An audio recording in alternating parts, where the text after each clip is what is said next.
So hi ಎಲ್ರಿಗೂ good morning. ಅಮ್ಮ ಬೆಳಗ್ಗೆ 3 ಗಂಟೆಗೆ ಎಬ್ಸಿದ್ರು. ಎದ್ದ ತಕ್ಷಣ ಹೋಗಿ ಸ್ನಾನ ಮಾಡ್ಕೊಂಡ್ಬಂದು ಲಕ್ಷ್ಮಿನ ಕೂರ್ಸೋಕ್ಕೆ ಎಲ್ಲ ರೆಡಿ ಮಾಡ್ಕೊಂಡಿದ್ವಿ. ಸೊ ಅಮ್ಮ ಕಳಸ ಕೂರ್ಸೋಕ್ಕೆ ರೆಡಿ ಮಾಡ್ಕೊತಾ ಇದ್ರು, ನಾನು ಸೀರೆ ಉಡ್ಸೋಕ್ಕೆ ರೆಡಿ ಮಾಡಿಕೊಂಡೆ.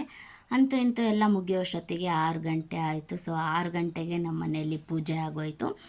ಯಾಕೆ ಅಂದರೆ ನಮ್ಮ ಮನೇಲಿ ನಾವು ಯಾವಾಗ್ಲೂ 6 ಗಂಟೆ 6:30 ಒಳಗಡೆ ಪೂಜೆ ಮಾಡಿಬಿಡ್ತೀವಿ ಟೈಮ್ ನೋಡಿಕೊಂಡು.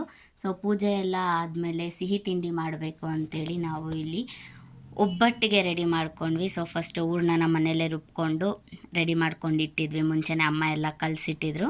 ನಾನು ಹೂರ್ಣನೆಲ್ಲ ರೆಡಿ ಮಾಡಿಕೊಂಡು ಒಬ್ಬಟ್ಟು ತಟ್ತಾ ಇದ್ದೆ. ಸೊ ನಾನು ಒಬ್ಬಟ್ಟು ತಟ್ಟಿದೆ, ನನ್ನ ತಮ್ಮ ಬೇಯಿಸ್ತಾ ಇದ್ದ. ಯಾಕಂದರೆ ಅಮ್ಮಂಗೆ ಫುಲ್ಲು ನಿದ್ದೆ ಇರಲಿಲ್ಲ, ಸುಸ್ತಾಗಿಬಿಟ್ಟಿದ್ರು ಅಂಥೇಳಿ ಅಮ್ಮ ನಮ್ಮಿಬ್ರಿಗೇ ಮಾಡೋಕ್ಕೆ ಬಿಟ್ಟಿದ್ರು. ನೋಡಿ ಎಷ್ಟು ಚೆನ್ನಾಗಿ ಬರ್ತಾಯಿದೆ ಒಬ್ಬಟ್ಟು ಅಂಥೇಳಿ.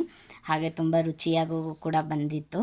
ಅಷ್ಟೊತ್ತಿಗೆ ಮಧ್ಯಾಹ್ನ ಊಟಕ್ಕೆ ಎಲ್ಲ ರೆಡಿ ಮಾಡಿಕೊಂಡು ಮಧ್ಯಾಹ್ನ ಊಟ ಮಾಡ್ಕೊಂಡ್ವಿ. ನಮ್ಮಮ್ಮ ಪಲ್ಯ ಮಾಡಿ, ಒಬ್ಬಟ್ಟಿನ ಸಾಂಬಾರು, ಹಪ್ಪಳ ಮತ್ತು ಒಬ್ಬಟ್ಟು. ಸೊ ಸ್ವಲ್ಪ ಹೊತ್ತು ಕೂತ್ಕೊಂಡ್ವಿ. ಸಂಜೆ ಆಯಿತು. ಸಂಜೆ ಮತ್ತೆ ಪೂಜೆ ಮಾಡಿದ್ವಿ. ಸೊ ನಮ್ಮಮ್ಮಂಗೆ ಯಾವ್ಯಾವ ಥರ ಗೊತ್ತು ಆ ಥರ ಎಲ್ಲ ಪೂಜೆ ಮಾಡಿದ್ರು.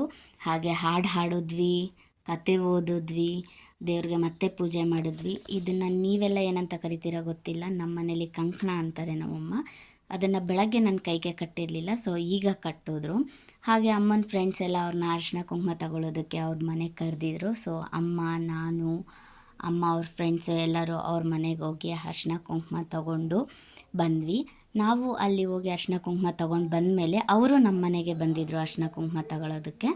ಸೊ ಇಲ್ಲಿ ನೋಡ್ಬೋದು ನೀವು, ಅಮ್ಮ ಕೊಡ್ತಾ ಇದ್ದಾರೆ. ನಾನು ಇದನ್ನು ಯಾಕೆ ಪೂರ್ತಿ ವ್ಲಾಗ್ ಅಪ್ಲೋಡ್ ಮಾಡಿಲ್ಲ ಅಂತಂದರೆ, ಅದನ್ನು ಆಲ್ರೆಡಿ ನಾನು ಅಪ್ಲೋಡ್ ಮಾಡಿದ್ದೀನಿ, ಡಿಸ್ಕ್ರಿಪ್ಷನಲ್ಲಿ ಲಿಂಕ್ ಹಾಕಿರ್ತೀನಿ. ಮತ್ತು ಹೋಗಿ ನೀವು ಪೂರ್ತಿ ವೀಡಿಯೋನ ನೋಡ್ಬೋದು ನಮ್ಮ ಮನೇಲಿ ಹೇಗೆ ಮಾಡ್ತೀವಿ ಅಂತ.